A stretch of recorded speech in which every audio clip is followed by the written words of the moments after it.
Your phone screen goes black, not out of battery, dead. The plane on the runway next to you doesn't take off. The ATM you are standing at flashes on an error and eats your card. And in the hospital, 3 streets away, an MRI machine that was scanning a patient's brain a second ago just stops. This is the world without chips. And the terrifying part, it's not science fiction. It's one small island, one bad decision away from becoming real.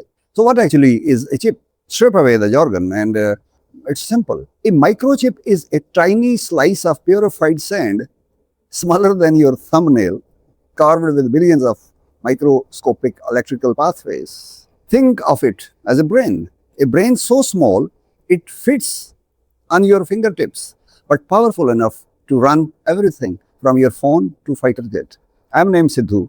Welcome on Beyond Borders. Today we are going to discuss something very interesting about microchips.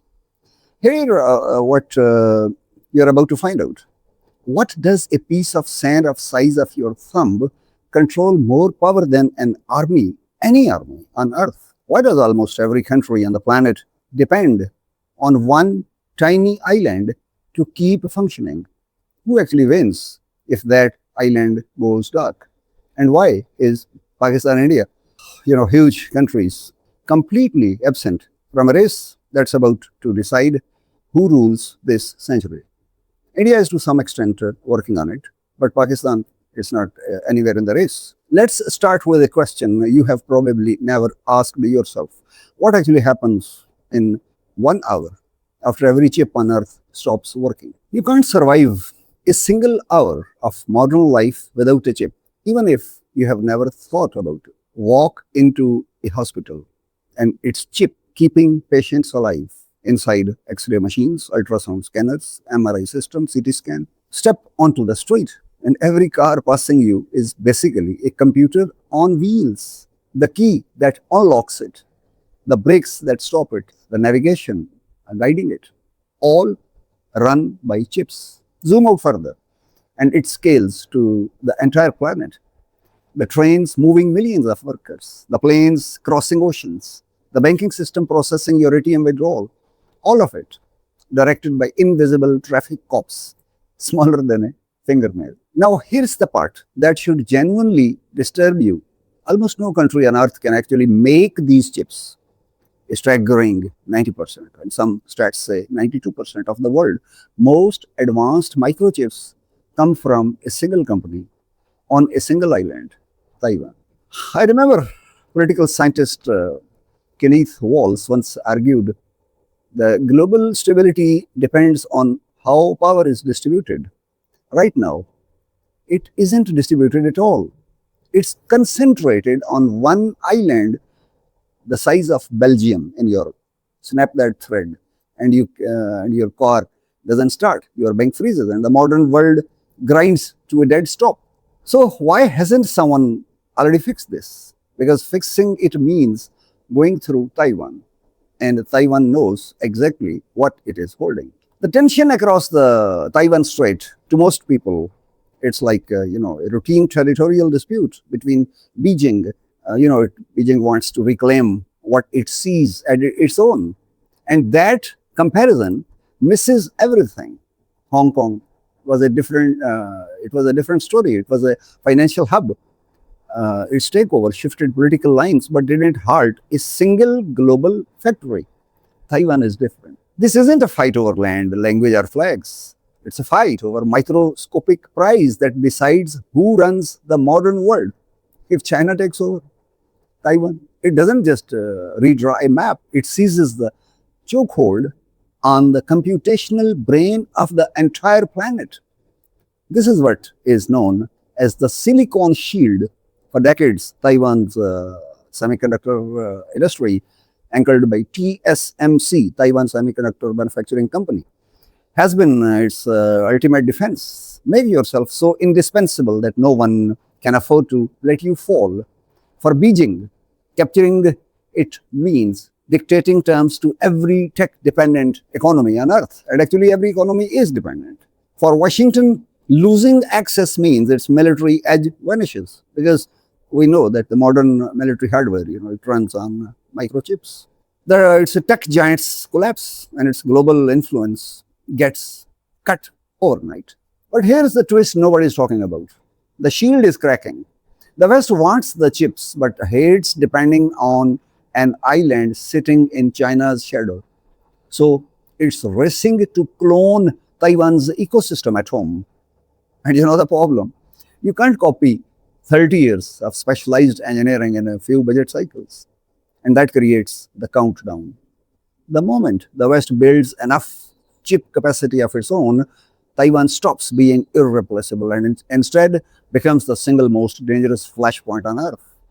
So, how exactly is this race being fought right now? Look at the money. Recognizing the vulnerability, the world's superpowers have entered a frantic tech Cold War.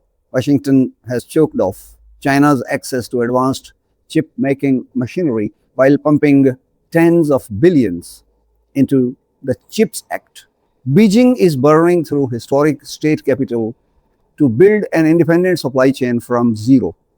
Europe, Japan, and India are throwing billions at the same race. But here's the illusion this exposes. You can pass a massive spending bill in a single afternoon. You can't buy a 3-decade ecosystem with a 4-year budget. So if money alone can't buy it, what actually can? The answer lies in 3 countries that already cracked the code. So why are billion-dollar Western plans hitting a wall? Because semiconductor manufacturing is the ultimate stress test of a nation's institutions. Asians are amazing. Look, Taiwan, South Korea, Singapore, and now Vietnam didn't become tech giants through a cash injection or an election promise. It took decades of policy continuity and rigid state discipline.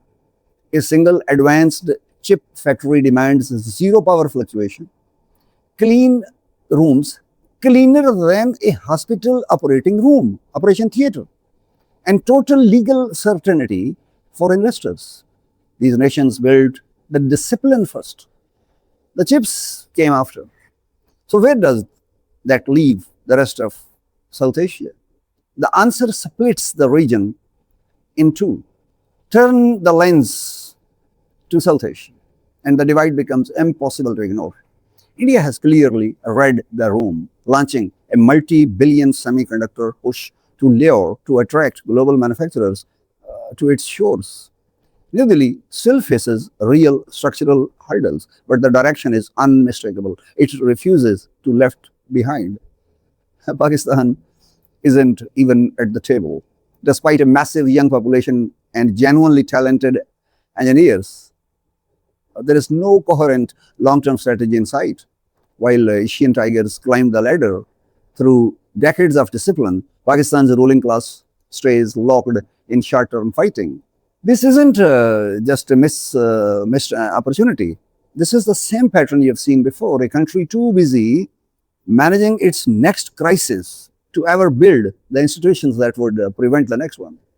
The result is a nation destined to remain a digital consumer, never a digital creator. This is the difference. And just when this race couldn't get any higher stakes, a new technology arrived and raised them anyway. Then generative AI arrived, artificial intelligence. And this competition escalated into a war for survival. AI systems are only as capable as the chips feeding them, which is exactly why exports bans on advanced processors have become one of the sharpest weapons in this entire conflict, cutting rivals off from the compute needed to build the next generation of military and economic power. Whoever controls the chips no longer just controls electronics. They control the capacity of machines to think. Tomorrow's dominant power won't be won with the biggest army or the deepest oil reserves. It will be whoever controls the digital brains running autonomous defense systems and sovereign AI, artificial intelligence. So, who actually wins this race? And who gets left behind for good? This is the question history is about to answer. Power has changed hands before. Once it was land, then coal, then oil at the present. Actually, oil is the muscle, and the microchips, they are the brain. Today it's measured in nanometers, technical term, nanometers. The next generation won't ask which country had the most tanks. They'll ask which one built the infrastructure the rest of the world depended on to function. The race is exposing a new kind of feudalism. A handful of tech empires and everyone else reduced to digital serfs. Some nations spent decades patiently building the institutions to design the future.